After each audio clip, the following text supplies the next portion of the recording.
je donne la parole aux différents groupes pour des explications de vote. Pour le groupe radical, républicain, démocrate et progressiste, la parole est à Jacques Krabal.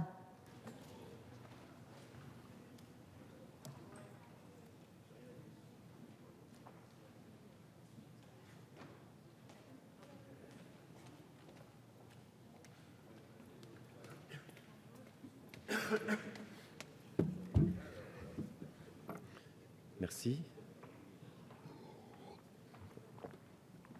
Madame la présidente, Madame la ministre, Monsieur le ministre, mes chers collègues, les crédits de la mission politique des territoires ont une résonance particulière en ces temps de crise et de malaise persistant dans nos territoires ruraux, d'ailleurs comme dans les quartiers sensibles de nos villes. Au premier regard, s'il y a une légère baisse des crédits de la mission, elle participe à l'effort de redressement de nos comptes publics dans la justice. Cela dit, au-delà de cette baisse de crédit, d'autres moyens supplémentaires qui ne figurent pas ici sont mobilisés pour la politique des territoires. Cette mission a un effort caractère interministériel, la présence des ministres le prouve, la politique des territoires par nature transversale. Elle consiste à soutenir à la fois le commerce, l'artisanat, l'agriculture, l'économie de proximité, l'habitat, les services publics ou encore l'accès aux soins. Au sujet de la politique de la ville, l'année 2015 est marquée par la négociation des contrats de ville. La quasi-totalité sont désormais signés, comme à Château-Thierry, monsieur le ministre. L'exonération, pour autant, l'exonération pour les bailleurs sociaux avec l'abattement de 30% sur les bases d'imposition de la taxe foncière sur les propriétés bâties pour les logements situés en quartier prioritaire interroge, comme vous le savez. Et cette exonération n'a de sens qu'à partir du moment où il y a des contreparties de la mise en œuvre, d'actions contribuant réellement à améliorer la qualité des services et la vie quotidienne des locataires.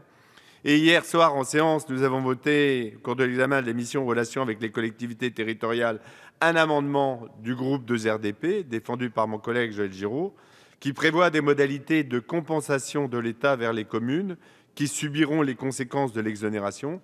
Le gouvernement s'est montré ouvert à cette question qui est centrale à l'heure où les communes vont subir une baisse forte des dotations globales de fonctionnement, parce que sans compensation, sera un affaiblissement des villes-centres qui ont des logements sociaux sera inévitable et les quartiers visés seront nécessairement perdants. Et le président de l'ANRU est là pour en témoigner.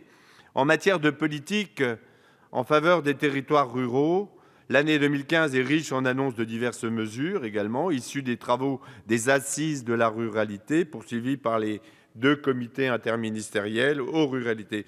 Globalement, cette mission n'est pas la plus mal lotie, si je puis m'exprimer ainsi. Je voudrais saluer, au nom des députés de RDP, le choix de tenir compte de la montée des angoisses dans nos territoires. Nos ruralités, dans leur diversité, incarnent l'image de la France.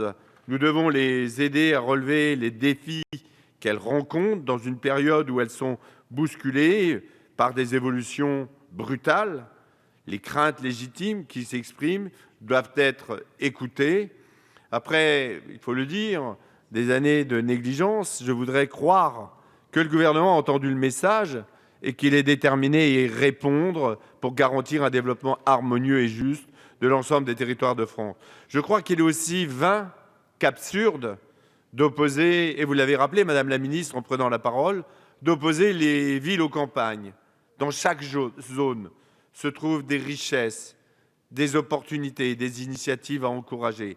La stigmatisation, le dénigrement, le mépris, les clichés véhiculés sur nos campagnes comme sur nos banlieues relèvent de l'ignorance, de l'injustice et de l'ingratitude. Si les espaces sont différents, les aspirations sont les mêmes pour nos habitants, qui effectuent bien souvent, d'ailleurs, un chassé-croisé entre ces espaces. Cadre de vie, services publics, emploi, culture, nous sommes tous des urbains et nous sommes tous bénéficiaires des services de la ville, comme des bonheurs, des prairies et des montagnes.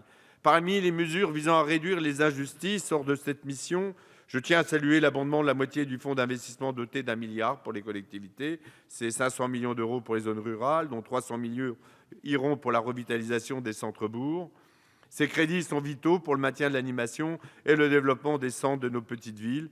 Et ils ont des externalités positives sur toutes les aires d'influence.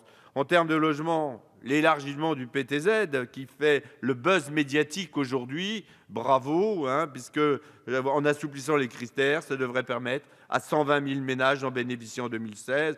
Alors, ce n'est pas seulement un élu de la majorité qui dit ça, ce sont aussi les acteurs socio-professionnels qui le répondent sur les ondes, donc comme le président de la FFB qui se réjouit de l'extension de ces critères.